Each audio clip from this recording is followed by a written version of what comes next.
Què tal, com esteu? Benvinguts de nou a Miqui Marin Bàsquet, la vostra casa del basquetbol en català. Toca vídeo de predicció, de percentatges, de previsió i d'opinió de la jornada 8 de l'ACB. Comencem!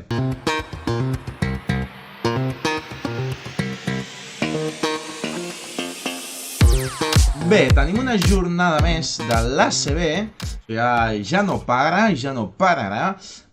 Jornada 8, tenim forces partits importants pels equips catalans, sobretot, alguns complicats, altres que poden ser una oportunitat, en parlarem, però la jornada 8 de la Lliga Endesa s'inicia el dissabte 16 a les 6 de la tarda amb un UCAM Múrcia contra Rio Breogán. No fa falta dir que els de Cito Alonso, Múrcia és favorit. Breogán, 2 victòries, 5 derrotes. Múrcia, 4 victòries, 3 derrotes en 7 partits. Dylan Ennis està espectacular, Hackanson va recuperant una mica aquesta constància, Virgander també, Sant Ros va portant, Copain va apareixent, bueno, moltes armes i molt útils a l'UCAM Múrcia, i tot i que el Breogán va guanyar el Barça en la gran sorpresa de la jornada anterior a l'ACB, per mi, gran favorit, l'UCAM Múrcia, i li dono un percentatge força clar, 80-20, i és que a més a casa de l'UCAM Múrcia, doncs jo ho veig molt complicat guanyar, i no perquè sigui el Breogán, sinó a un Barça, a un Madrid, a un Baskonia, també els veig molt complicat guanyar allà a UCAM Múrcia. El següent partit, també a les 6 del dissabte, és un Covidan Granada contra el Leima Corunya. Duel claríssim per la permanència, per la zona baixa de la classificació.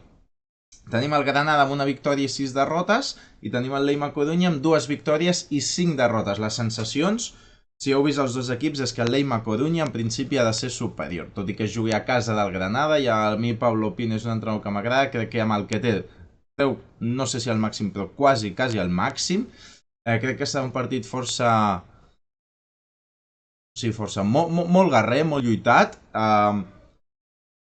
I aquí és que posaria un 50-50, però per sensacions, i perquè està Aleix Font i el vam entrevistar i ja li hem agafat carinyo, clar que sí. Per mi és un 55 pel Leima Corunya i un 45 pel Covidan Granada, que des de l'inici de la Lliga, i inclús abans, a l'estiu, a la pretemporada, vaig dir que em semblaria un dels equips clars favorits juntament amb el Breogán per baixar. Jo li dono més opcions de quedar-se al Corunya i al Lleida que al Breogán i al Granada, però veurem què passa. Al final estan tots allà, el que millor estàs al Lleida amb un 3-4.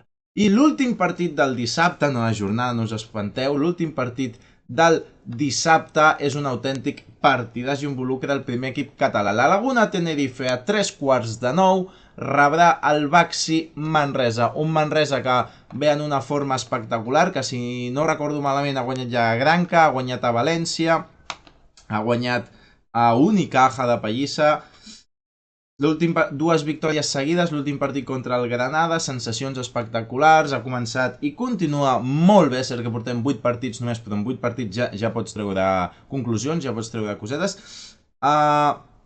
Per mi, favorit el Tenerife. Per què? Perquè tinc la sensació que el ritme del partit són dos contraposicions espectacularment interessants en quant a ritme. Manresa super ritme, bum, espectacular, ritme Fórmula 1, i el Tenerife ritme més de... Sabeu els avis que van a veure les obres i s'hi paren? Doncs aquest és una mica el ritme de Laguna. Tenerife, que no el critico, els està anant perfecte, no només aquesta temporada, sinó les últimes 6 o 7, per tant, no es critica. Però serà bonic a veure qui domina el ritme. Crec que el partit serà acabarà emportant el Tenerife. Per mi és un 60% pel de Chus Vidorreta, 40% per l'equip de Diego Ocampo. I avancem i ens trobem a un altre equip català, però això ja és el diumenge, a 2:15, Real Madrid contra Jaiopos Lleida. Tot i que el Madrid no està bé, el Lleida sí que ho està molt bé, ha competit bé contra equips molt potents de la Lliga Endesa. Per mi és un 70% pel Madrid, un 80% pel Real Madrid i un 20% pel Jaiopos Lleida. Em sorprendria molt, seria com a l'alçada d'un Breogán Barça de la setmana passada, ¿vale? I és més que el Lleida jugar fora. A la una, el diumenge tenim quasi tots els partits d'aquesta jornada 8. A la una, el diumenge, un altre partit, un altre equip català. Dreamland Gran Canària rebrà el bàsquet Girona. Tenim tant el Girona com el Manresa que van a terres canàries. Aviam, el bàsquet Girona. cert que sembla que, bueno, molt a poc hi ha millors sensacions. Veníem de 4 derrotes consecutives, s'ha guanyat el Manresa, s'ha guanyat el Bilbao, en un partit molt boig, molt caòtic, molt sexy per l'aficionat, vale? Això vol dir que el bàsquet Girona li pugui arribar al final del partit contra el Gran Canària competint? Jo no ho crec. Jo no ho crec i molt menys a fora. No em serveix tant aquesta victòria contra el Bilbao com per sentar un precedent o posar la primera pedra a aquesta reversió de la situació.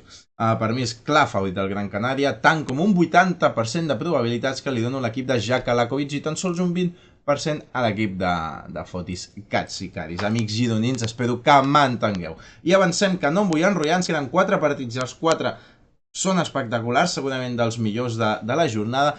A les 5, diumenge, Casademont Zaragoza contra Baskonia. Per mi favorit el Baskonia. Serà un partit...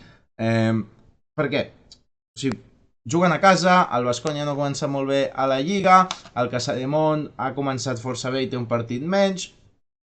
Per què dic el Baskonia? Bé, tinc la sensació, i és pura sensació, no és números ni res, pura sensació que el Baskonia competirà molt bé, ja ho està fent, tant a Eurolliga com a ACB, està jugat més a una... O sigui, cada cop és més reconeixible el Baskonia a un equip de Pablo Lasso, òbviament amb característiques i armes diferents, però cada cop s'assembla, o crec que cada cop el Baskonia està més a prop de la idea que tenia el cap o que té el cap Pablo Lasso. El mateix passa una mica a l'Eurolliga amb el Partizan i Zeljko Obradovic.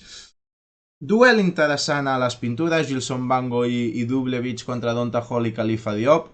Molts més recursos ofensius als pivots de Casademont, però crec que els exteriors i sobretot serà un partit important per l'Ubabo Cabarrot. Trent Forrest, són partits perquè aquests jugadors nouvinguts al Baskonia, si juga Kamar Baldwin, comencin ja a fer passos més endavant, passos més grans per acabar de ser una realitat palpable pel Baskonia, per convertir-se en jugadors que et puguin donar aquesta constància de competitivitat diàriament o setmanalment, 2-3 vegades per setmanes. Per mi és un 55 pel Baskonia i un 45 pel Casademont Zaragoza. Després, a les 5 de la tarda, també tenim Andorra, Morabanc Andorra contra Unicaja. Repetirà o podrà aconseguir l'Andorra la gesta del Baxi Manresa? No ho crec, per mi és un favorit l'Unicaja, li dono un 60% a l'equip d'Ivon Navarro, un 40% a l'equip de Nacho Lezcano. Em costa creure que l'Unicaja deixi escapar forces més partits. L'Andorra continua a estar molt bé, va perdre l'últim partit, es va notar que potser no... encara ha de millorar una mica. Jo crec que l'Andorra anirà baixant, perquè Harding em costa creure que mantingui aquests 20 llargs, 25 punts per partit, una locura així, una bogeria així. Don Boy a veure com s'adapta, però jo crec que l'Andorra anirà baixant una miqueta i crec que serà en partits com aquests, que bueno, són sempre victòries que al principi l'Unicaja és favorit, però són sempre victòries que a casa un equip com l'Andorra, amb talent, molt ben entrenat, un bon equip, doncs pot esgarrapar, i crec que no l'esgarraparà. Per mi, favorit l'Unicaja. Diumenge 17 també, a les 5 també, Xurne Bilbao Bàsquet i el penúltim equip català, el Joventut de Badalona. La penya que va lluitar molt bé contra l'Unicaja a l'Olímpic, va estar a punt de guanyar el Bilbao, que va perdre el camp del Girona en aquest partit tan boig que hem comentat abans. Per mi és un 50-50. Per mi és un 50-50. 50%. Ja sabeu que no m'agrada ser equidistant i dir 50 i 50 i repartir equitativament, igualitàriament per cada part. Però és que no ho tinc gens clar. No et sabria dir ni un 42% ni qui és més favorit, perquè crec que la penya ja està molt millor, ja ha entès molt millor el que li demanava Dani Miret o l'exigència que demanava Dani Miret a nivell de conceptes, de sistemes, etc i de rols també. Però clar, què passa aquí? El Bilbao a casa seva juga molt bé, ja va guanyar el Madrid.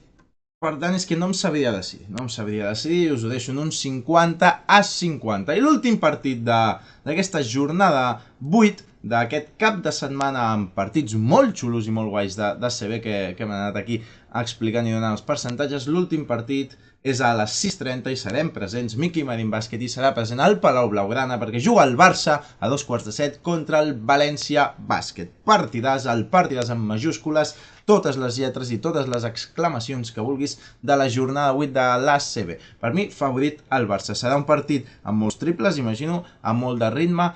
És possible que també amb forces pèrdues. No crec que cap equip se'n vagi durant molta estona del partit per una àmplia diferència en el marcador. Crec que serà un partit força igualat. Potser el Barça, m'ho invento, se'n va de 10 en alguns moments, o el València, però jo veig un partit boig, i que des de la zona de premsa, no us vull provocar enveja, però des de la zona de premsa gaudirem tots els periodistes enormement. Per mi, i dono percentatges i tanquem vídeo, per mi, òbviament relatiu, vale? Per mi el Barça favorit, li dono un 60% de probabilitats de guanyar i un 40% al València Bàsquet de Pedro Martínez, que tant a Eurocup com a ACB està fent una temporada que, compte, jo aviso, pot acabar en històrica. Espero que t'hagi agradat molt el vídeo, que l'hagis gaudit, que l'hagis disfrutat, gaudit en català correcte, perdó. Així que fins al següent. Adeu!